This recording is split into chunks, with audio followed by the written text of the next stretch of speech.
Hi, I'm Doug Wilder, Wilder Business Success. Today we're going to talk about delegating effectively.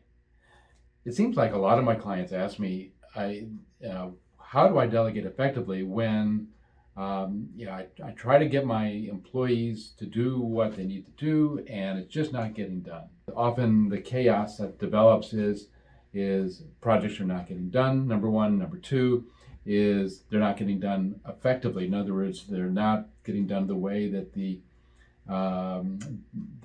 person who's doing the delegation thinks that they ought to get done.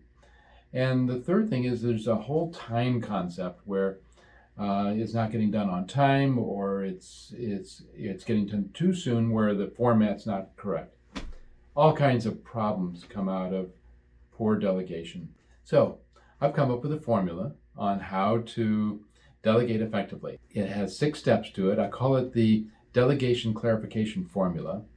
And it's really simple, 6 simple steps. When we look at the Delegation Clarification Formula, we look at, first of all, the delegator is the person who's doing the delegation, and the person who's receiving the delegation, we call that the delegatee, just for clarification purposes. The first step of the delegation is to look at the purpose of the project.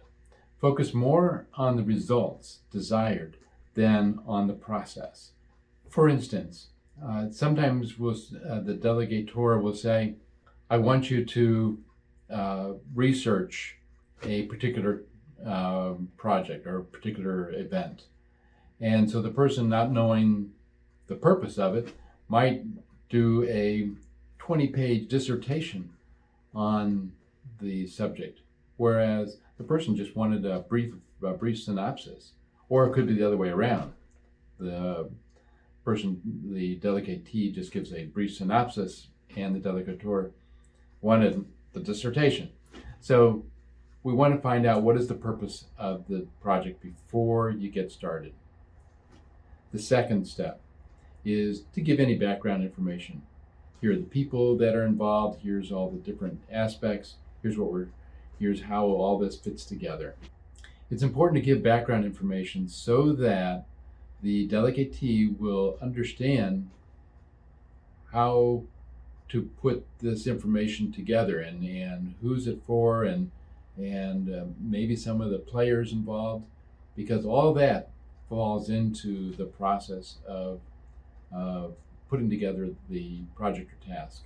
The third step is look at the deadline of the project or task and the priority in relation to the other tasks that you've been given, because what happens is that we get lots and lots of tasks delegated to us, and which ones do we do first?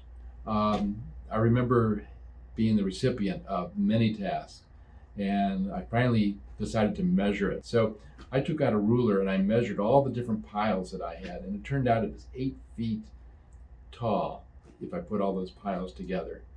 So then I knew that I had more than I could handle at one particular moment, and I had to start prioritizing. I also went to my boss at the time and I said, from now on, when you give me a project, let me know if it's an A, B, or C priority. And by having that priority given to me, I was able then to decide what was my next project to work on. Makes a big difference to the delegatee to understand the priorities. The fourth step is, what are the resources available? For instance, what is the time, the money, the people that you can allocate to this particular task or project? The fifth step is, what is the quality of the project? In other words, the format, how polished should it be? What's the accuracy requirement? Sometimes you just want something that's quick, that's an overview, and sometimes you want something that's really detailed and expresses everything. So remember, as the delegator, to give the quality of the project ahead of time. And the sixth one is, what's the feedback? How are you going to check in with the individual that you're giving this to? So for instance, if you give a project to the delegatee on Monday, and you might say, okay, it's due by Friday, but I'm going to check in with you on each day, Tuesday, Wednesday, Thursday, just to see how you're doing. And if there's any questions along the way, I want you to come and ask me. And so, in other words, you can make this as a great time for checking in with the delegatee. You also want to find out before the project is due what's working and what's not. It could be that this project is going awry and you won't know it until the due date. So check in often. So these are the 6 steps of the Delegation Clarification Formula. One more thing to keep in mind. It is the responsibility of the delegator to make sure that the delegatee is clear on each of these. But it's also the responsibility of the delegatee to understand and be clear on the instructions. So the delegatee can go back and ask the questions that are necessary to make sure that it's clear. Because when you have a clear delegation, you're going to have great success. So that's the Delegation Clarification Formula. If you'd like to know more about this and how it might apply in your situation, feel free to give me a call or to send me an email and ask for the formula, and I can send it to you.